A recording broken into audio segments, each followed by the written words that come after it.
Kate had just arrived at the exquisite suite and stepped into the restroom to freshen up. But the moment she came out, her heart skipped. A woman dressed in expensive silk and diamonds was standing in the middle of the room. Kate froze. Who are you? And what are you doing here? She asked, slowly edging toward the phone. She needed security. The woman smiled calmly. There's no need to call anyone. Nobody is coming. At that exact moment, 3 hefty, muscular men walked in and shut the door behind them. Kate's blood ran cold. She felt like a rat caught in a trap.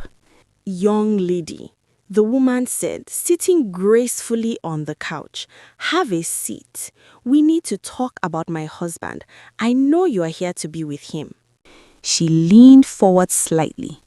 "And be very careful what you say, because those might be your last words."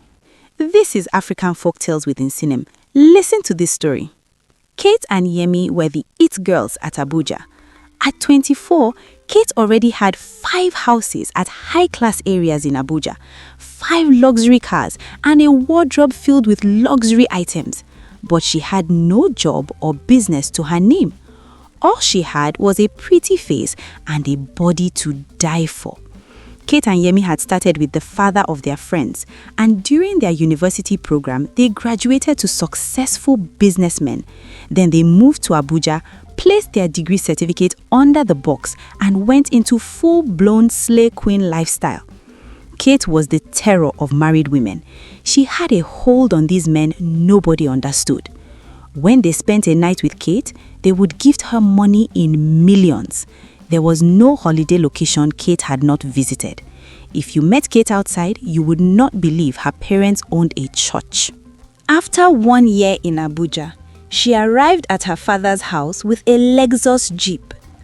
Her father was so proud of her, but her mother was not having it. "Kate, how were you able to afford it? What did you do in Abuja to be able to afford this car under 1 year?" she asked. But Kate's father immediately shut his wife up. "My daughter is favored, so until she stays there for 30 years before she reaps the abundance of the kingdom," he asked his wife. But neither of Kate's parents would have envisaged calamity that was waiting for their daughter. How could they have when things were going so well for Kate? She had been with one of her sponsors, like she calls them, when his wife called. From the conversation, the lady had asked for 1 million naira to invest in her business. The man had been staying with Kate for 2 weeks at a rented luxury apartment. The man told his wife that he didn't have money to give to her at the moment. Immediately after the call ended, Kate drew closer to him and whispered into his ears, "Chief, I have a problem." She pouted and battered her eyelashes. "How can you have a problem when I am here?" the middle-aged man asked. "Just tell me what the problem is and consider it taken care of immediately. How can you have a problem when you are my baby?" he teased. Kate grinned from ear to ear and drew closer. "Chief, the problem can be solved with 8 million naira, she said in a very sultry voice. "Just that?" the sponsor asked.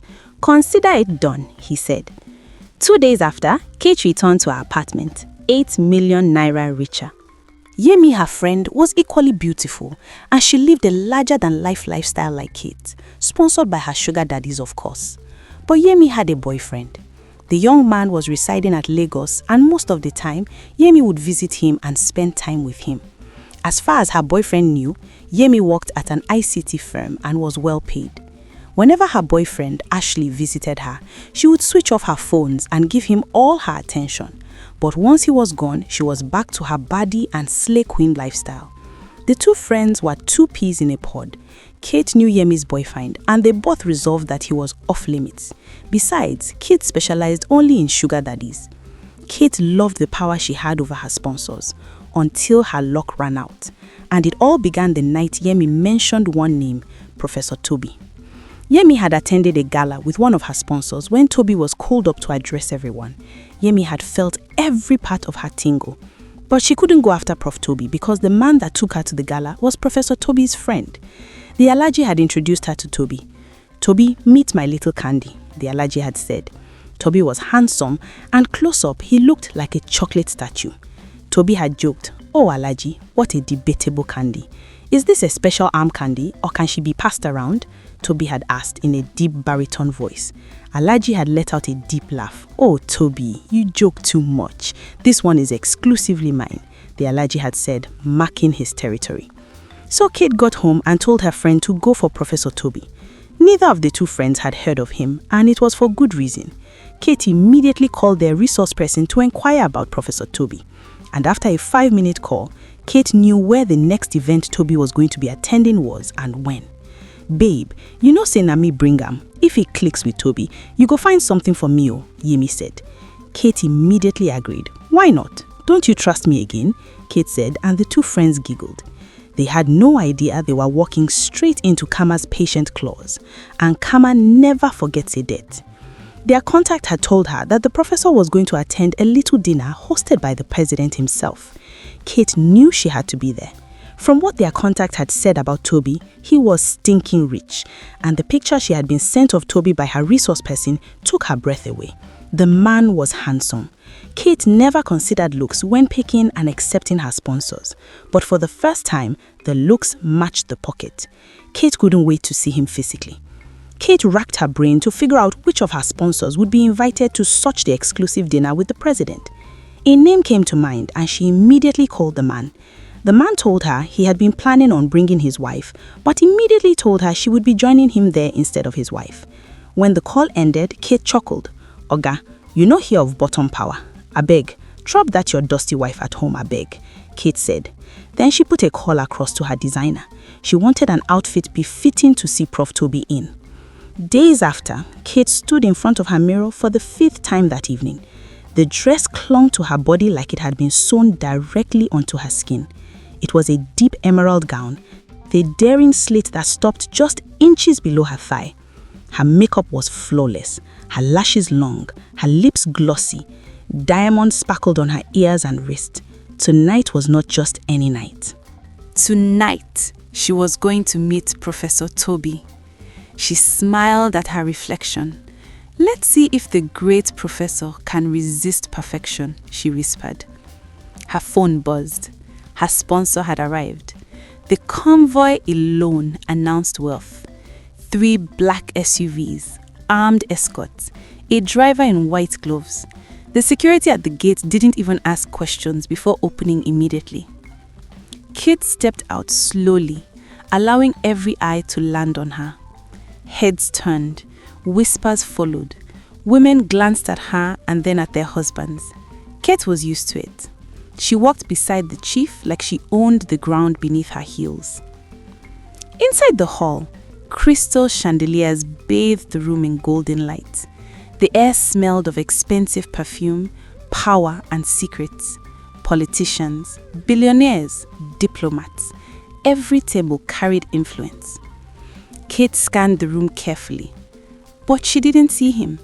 Her fingers tightened slightly around her clutch. "Where is he?" The chief leaned toward her. "Relax, baby. You look like you're hunting someone." Kate smiled sweetly. "I'm just admiring the environment." But inside, her pulse had begun to race. Then suddenly, the hall went quiet. Not gradually, instantly. Conversations died mid-sentence. Even the waiters froze. Kate frowned. Slowly, she turned. And that was when she saw him. He stood at the entrance like a man who didn't need to announce himself for the world to notice. Tall, broad-shouldered, dressed in a perfectly tailored navy blue outfit that fit like authority itself had stitched it onto him. His skin glowed under the chandelier light like polished bronze. His jawline was sharp enough to cut glass. But it wasn't his looks that silenced the room. It was his presence, the kind that made powerful men sit straighter, the kind that made dangerous men cautious, the kind that made women forget what they were saying. Professor Toby had arrived. Kate's breath caught in her throat. Professor Toby was handsome, like the man exuded charm, luxury, and male beauty. Before Kate could strategize how to get close to him, he walked up to the president. The two men shook hands. The MC announced his presence. He sat for a few minutes and walked out again. For the rest of the evening, Kate kept scanning the hall, hoping to catch a glimpse of him, but Toby never came back. They say all disappointments are blessings in disguise. If Kate had known that Toby leaving that evening was fate keeping her from trouble, she would have stayed far away from Toby. But alas, she went back home and called her reliable contact. And after a few hours, a text was sent to her with details on the next event Toby was going to attend. Kate had spent the entire morning preparing for the exclusive art showcase. She wanted to make an impression, not just on the artwork, but on those who appreciated it, and perhaps on someone very particular. Her outfit was sensational yet tasteful. A midnight green silk gown that hugged her tall, slim frame, accentuating curves in all the right places. Diamonds sparkled at her wrists and ears, not overbearing but just enough to signal refinement. When she arrived at the venue, the gallery's grand doors opened to a hush of cultured murmurs. She scanned the crowd subtly, and then there he was, Professor Toby, standing in front of a striking abstract painting, tall and imposing in a perfectly tailored outfit that showcased his masculinity. Kate's pulse skipped. His posture alone spoke of authority and control. Their eyes met across the room. Kate held his gaze for a few seconds before looking away and letting herself drift toward a nearby piece. The feeling of being observed followed her, like gravity she could not escape. She lingered near a painting, examining it. Hanging around wealthy, cultured men over the years had given her an advantage. She could hold an intelligent conversation, stimulate their minds, and prove that she was much more than a beautiful face. She had read widely, absorbed enough to converse as though she had been trained in art herself. As Kate looked at the painting, her mind was far away. She was hoping Toby would walk up to her. Then she heard it. A deep baritone voice, smooth but commanding, close enough that her skin tingled. I hope you don't mind me interrupting, but I couldn't help noticing your interest in this piece. Kate turned slightly, pretending to examine the painting, though her heart had begun to race. Not at all, she said, keeping her tone light, confident. It's fascinating how the artist plays with light and shadow, don't you think? He nodded, his eyes never leaving hers. Exactly.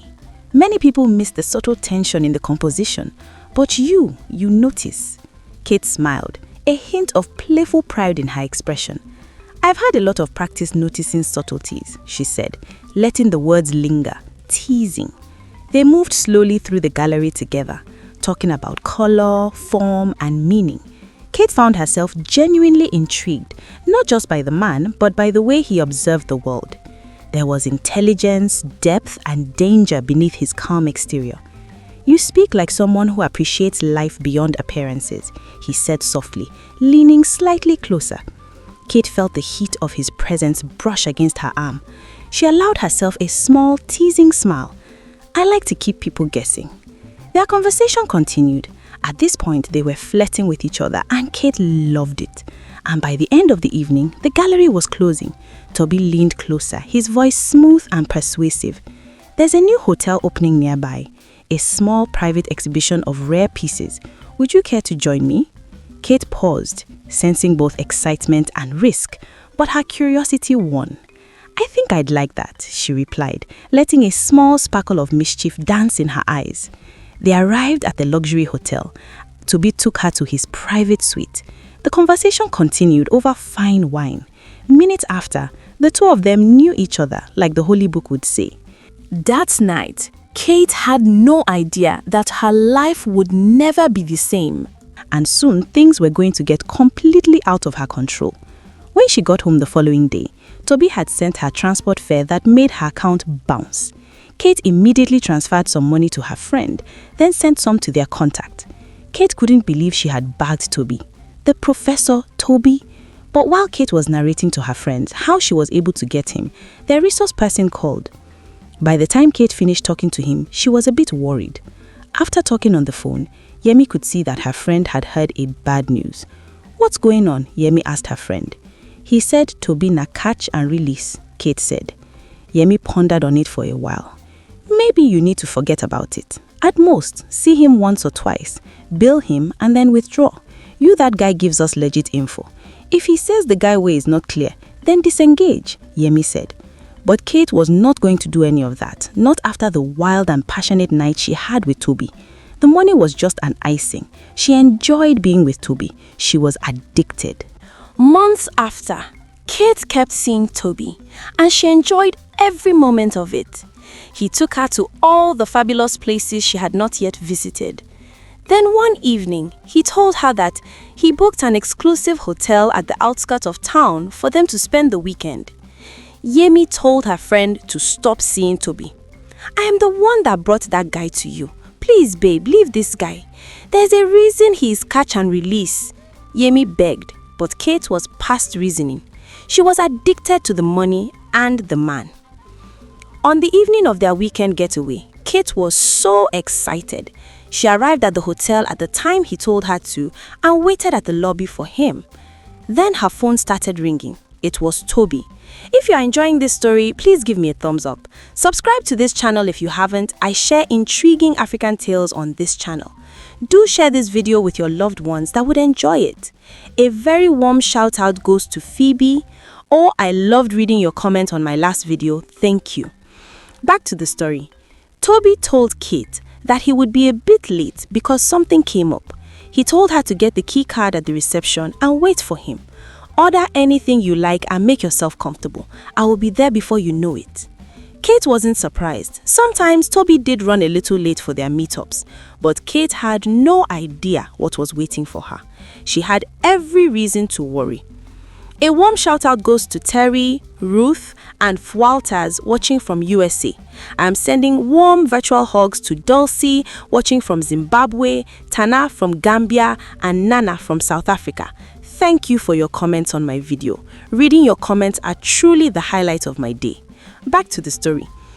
Kate walked into the hotel, unaware that danger awaited. Kate had gotten the key card and gotten into the suite. The hotel was luxurious and exquisite. Kate had heard that getting a booking at the hotel was very exclusive, and Kate understood why. She decided to freshen up before calling room service to order a meal. She stepped into the restroom to freshen up, and by the time she got back into the room, what greeted her was unfathomable. A woman, dressed in expensive yellow silk and diamonds, was standing in the middle of the room. Kate froze. Who are you? And what are you doing here?" she asked, slowly edging toward the phone. She needed security. The woman smiled calmly. "There's no need to call anyone. Nobody is coming."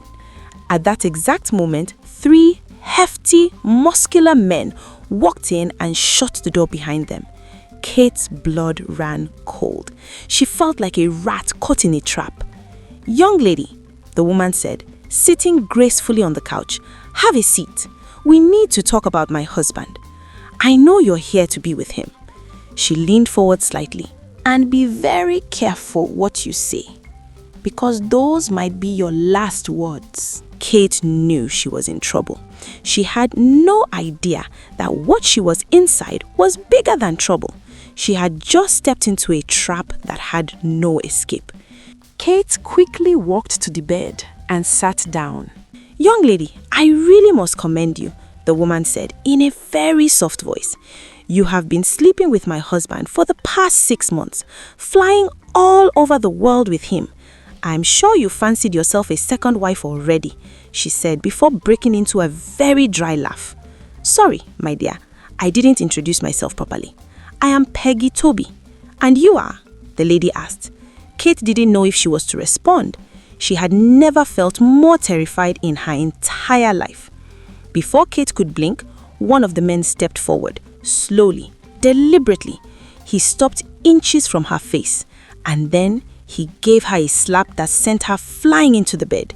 Then he went back to where he had been standing. Kate must have been laying down for an eternity. It felt as though her jaw had dislocated. "Sit up," Peggy said, and Kate immediately got up, afraid she was going to receive another slap. "And you are?" Peggy asked again. I am Kate," Kate stammered. Peggy adjusted in her seat. "Of course you are. But before we continue, I have a better sweet that had been prepared exclusively for you and I, for our little meeting, Peggy said. Before Peggy knew what was happening, one of the muscled men carried her and put her over his shoulder. The other person gathered her things. Kate found herself being carried into a lift, and she was carried into another suite. The muscled man brought her down and placed her on the bed. A chair was brought out for Peggy to sit, and she sat down and arranged her gown ever so gently and elegantly. I hope you like this suite. I made sure my staff reserved the best suite for our little tete-a-tete when I found out he was bringing you into my hotel. I had to plan our first meeting. Hopefully, it will be our last, Peggy said. She snapped her fingers and one of the muscled men left and came back with water. I have waited for the right time to have a sit-down with you, Peggy said, and went into a full exposé of Kate's entire existence, down to the day of her last period. What terrified Kate was when she mentioned the amount of money her first sugar daddy had paid her. Kate felt naked. I have 1,000 colorful ways I can end your little tryst with my husband, but I feel for your mother. I am a mother as well. It would be a shame if she loses her only daughter, Peggy said, and Kate knew she was in danger. Toby is my mess. I made him and I can easily break him, but what's the point? I guess I enjoy terrifying you little gold diggers. I enjoy the little game of tracking you little rats down, Peggy added. Then she went quiet.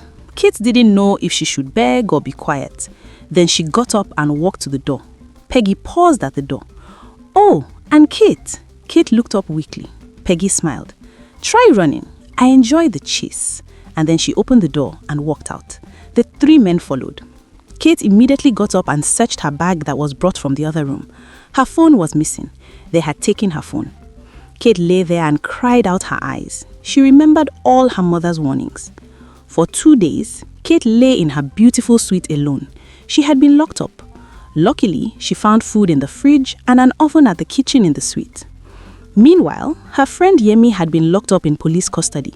She had been having a little session in the bedroom with one of her sponsors, and the man had passed out, or so she thought. By the time she called the attention of the hotel staff, the man was confirmed to have passed. He had left the world in the height of pleasure. She was immediately handed over to the police. Unluckily for Yemi, the man's wife was a captain in the military. She had been locked up for 2 days.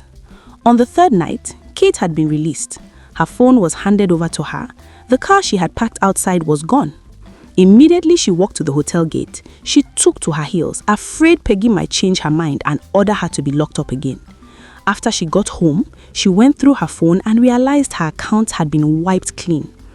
Kate checked for where she had kept the documents to her houses. They were gone. Kate suddenly felt scared and unsafe in her own home. She called her mother and asked for money.